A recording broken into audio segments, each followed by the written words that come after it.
Pendant longtemps, je croyais que c'est moi qui décidais de ma vie. Je pensais réellement que j'avais le contrôle total sur ma vie et que tout ce que je faisais sur cette terre venait de mes propres décisions et que j'avançais à mon rythme.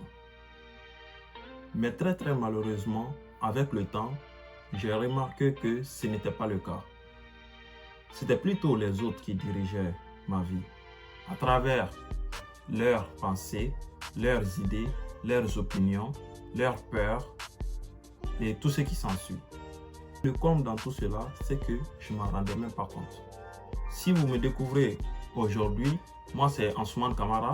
Ici, j'apprends, je teste et je partage tout ce qui m'impacte et qui m'aide à avancer mentalement comme financièrement.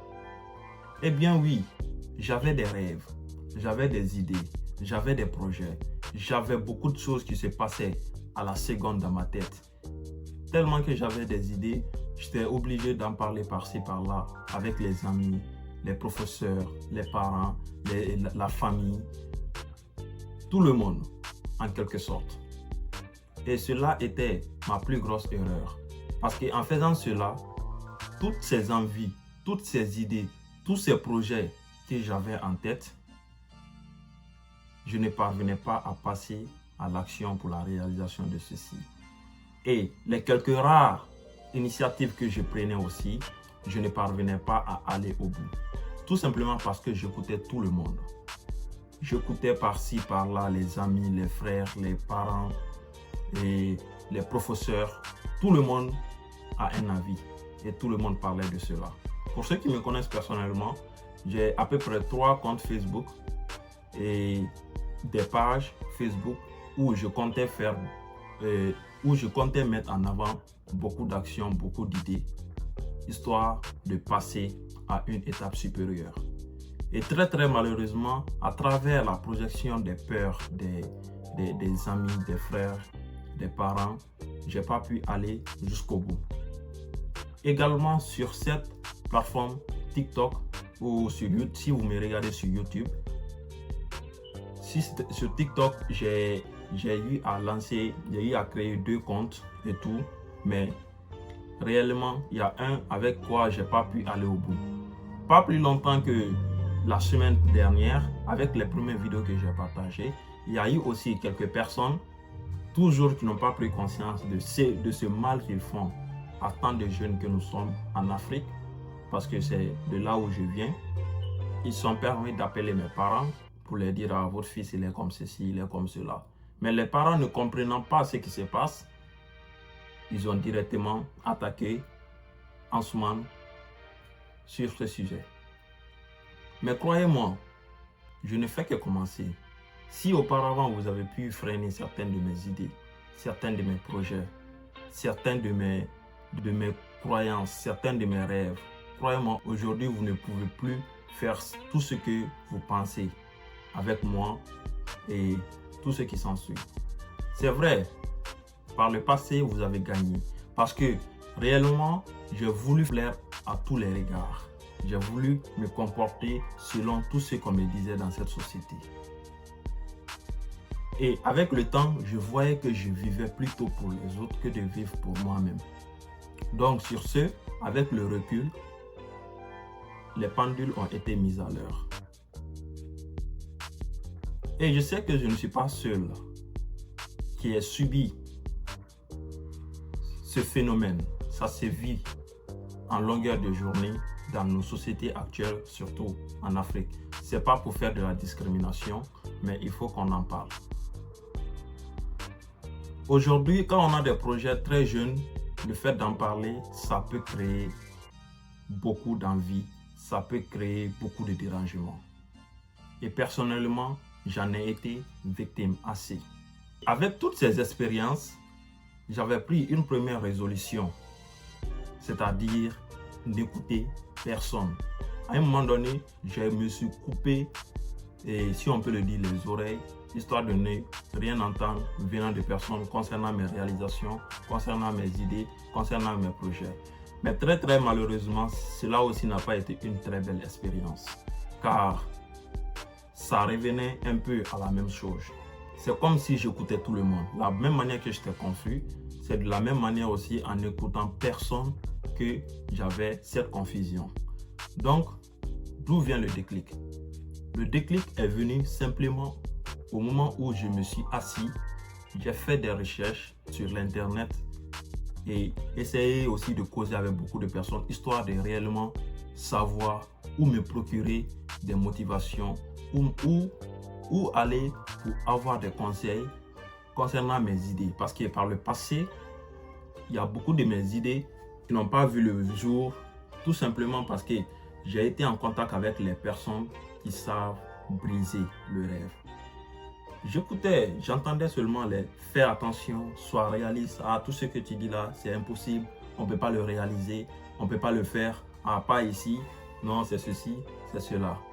Donc réellement, j'ai été faire des recherches pour voir qui écouter, qui ne pas écouter, histoire de mieux pouvoir évoluer.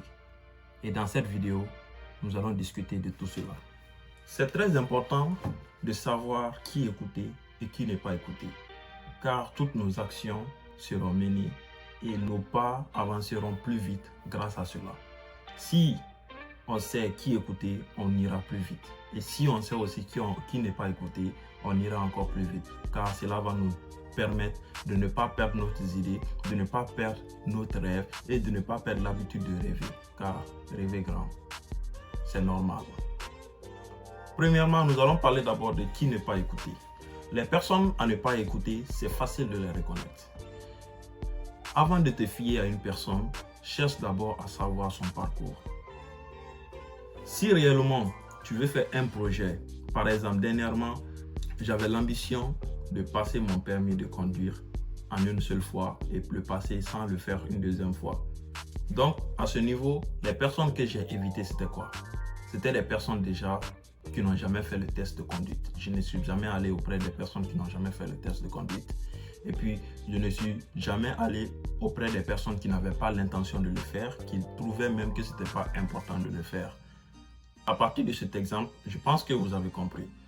Pour écouter quelqu'un ou les personnes à ne pas écouter concernant vos projets, c'est tout simplement toute personne qui n'a pas l'ambition de réaliser ce que vous voulez réaliser. Deuxièmement, il ne faut pas aussi écouter toute personne qui n'a pas été au moins essayé sur le terrain, essayer de faire ce que vous voulez faire. Car même si la personne a quand même minimum essayé mais il a échoué, on peut apprendre de ses erreurs. Également, les personnes aussi qui n'ont jamais fait ce que vous voulez faire, ne vous approchez pas d'eux pour demander conseil. Comme le dit un adage, même la plus belle femme au monde ne peut offrir que ce qu'elle a. Tu veux être maçon, tu pars demander des conseils à un pharmacien, il ne pourra que te prescrire des médicaments, chose que tu n'as pas besoin pour le projet que tu veux réaliser. Donc sur ce, avant de demander conseil à une personne, il est important de regarder son parcours. Et c'est ce point directement qui va nous diriger vers les personnes à écouter. Les personnes à écouter, c'est simple. Ce sont des personnes qui ont déjà fait ce qu'on veut faire. Donc on n'a pas besoin de réinventer la roue, on peut aller les demander. Et puis adapter cela à notre cas, puis l'améliorer et passer à l'action. Ce sont aussi ces personnes qui ont échoué sur le chemin. Ils ont voulu faire ce que tu veux faire, mais ils ont échoué. Crois-moi, quelqu'un qui a échoué, il a beaucoup à dire. Mais surtout, il ne faut pas écouter tout le monde, car tout le monde n'est pas la solution. Crois-moi. Tout simplement, si vous avez des idées, les personnes que je vous ai mentionnées, c'est-à-dire les personnes qui ont peut-être fait ce que vous voulez faire, ou bien les personnes qui ont l'ambition de le faire, ou les personnes qui ont échoué en le faisant sur le chemin du truc, ils ont échoué sur le chemin, mais ils n'ont pas pu réaliser et tout. Ce sont ces personnes-là à écouter, pas les personnes qui ne sont jamais passées à l'action. Et ce qui est très fréquent en Afrique chez nous, quand on a des idées, on part directement voir les parents, on part voir les proches et tout. Mais moi, je ne blâme pas ceci, malgré tout ce que j'ai connu en termes de victimisation concernant ce truc. de conseils et le fait de regarder ce que les gens vont dire et tout. Parce que croyez-moi, c'est pas tout le monde qui a la sagesse de dire je ne connais pas ou bien je ne maîtrise pas ce sujet. Si au moins tout le monde avait cette sagesse-là, on allait pouvoir avancer aussi plus rapidement. Car il y a des personnes, quand ils ne maîtrisent pas un sujet, ils se trouvent qu'ils ont beaucoup d'ego et ils ne veulent pas dire tout simplement « Ah, en ce moment, vraiment le sujet là, je ne peux pas le faire. Je ne maîtrise pas, il faut aller demander à quelqu'un d'autre. » Savoir aussi, c'est de savoir quand nos compétences ont des limites ou quand nos connaissances ont des limites. C'est très important. Et c'est l'occasion pour moi aussi de remercier ces 3 personnes qui m'ont aidé dans mon processus d'obtention de mon permis de conduire, l'exemple que j'ai donné tout à l'heure, à savoir Kassim Diawara et Laïdja Kitekaba et M. Mohamed Tolno. Car ce sont des personnes et aucun d'entre eux n'a passé le permis de conduire une seule fois, raison pour laquelle j'ai été vers eux. Parce que pour apprendre, il faut aller vers des personnes qui ont fait des erreurs par le passé et ils pourront mieux t'indiquer quoi faire et qu'est-ce qu'il ne faut pas faire. Et également en 4e position, on a Al Seniba et tout. Donc ceux-ci, ils ont eu à me donner des conseils. Ah, c'est comme ça se passe, c'est comme ça se fait et tout. Donc j'ai pas eu à prendre la tête à passer plus de 40 jours ou combien de jours, combien de mois en train d'apprendre à me conformer aux tests de conduite qui se passent ici dans la ville où je suis. Donc sur ce, c'est le même conseil que je vous dis. Nous sommes des jeunes aujourd'hui, on a beaucoup d'ambition, on a beaucoup d'idées. Il faut surtout aller vers les personnes qui peuvent nous aider. Les personnes qui ont essayé ou les personnes qui ont fait ce qu'on veut faire. Car croyez-moi, même côté des parents, je ne les blâme pas non plus. Les parents, parfois, ils ont envie de nous donner des bons conseils, mais ils ne savent pas quoi faire.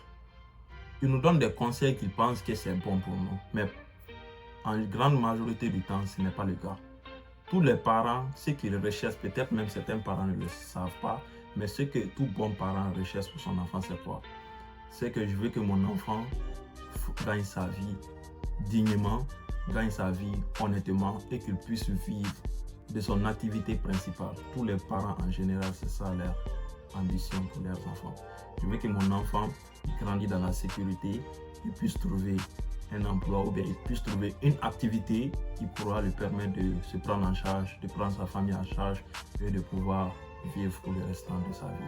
C'est ça que beaucoup de parents veulent pour leurs enfants. Mais ils ne veulent pas aussi risquer le fait que les enfants se heurtent à des obstacles. Mais vous et moi savons bien qu'il n'y a pas de pluie sans boue. On dit après la pluie vient le beau temps. Tout est risqué sur terre. Même là où je suis assis comme ça en train de parler, je peux mourir d'un moment à l'autre. Donc, le fait aussi d'avoir trop peur pour ces enfants, on les met dans une position de faiblesse. Parfois, c'est très bien de laisser son enfant aller découvrir, aller se heurter aux obstacles de la vie. Et c'est la raison pour laquelle je les remercie aussi de m'avoir permis de venir, de découvrir dans un autre pays que la Guinée d'où je viens, et histoire de découvrir d'autres réalités de la vie. Il faut retenir que le regard d'autrui existera toujours. Mais là n'est pas le point le plus important. Le point le plus important, ça consiste à la place que nous accordons à ces regards. Jusqu'à la fin des temps, les gens auront toujours des choses à dire sur ce que vous voulez faire, sur ce que vous êtes en train de faire. Mais le problème n'est pas cela. Le problème est la place que nous accordons à toutes ces impressions, à ces regards, à ces projections de peur. Parce que d'autres, s'ils ont peur de faire quelque chose, ils vont penser que vous êtes incapable de le faire car eux, ils ne peuvent pas le faire. Retenez ce point essentiel. Le regard des autres existera toujours. Car les personnes continueront toujours à critiquer toutes les choses, toutes les réalités qu'ils ne peuvent pas affronter eux-mêmes. Ils continueront toujours à vous critiquer parce qu'ils n'arrivent pas à faire ce que vous êtes en train de faire. Alors, tu n'as pas besoin de convaincre tout le monde. Tu n'as pas besoin d'être compris par tout le monde. Vis simplement ta vie comme bon te semble. Le jour que j'ai arrêté de vivre pour le regard des autres, là, j'ai commencé à vivre pour moi-même. Et si cette vidéo t'a parlé, c'est que tu t'es reconnu. Alors dis-moi en commentaire, quelle est la chose que tu as voulu faire, mais à cause du regard des autres que tu n'as pas pu réaliser.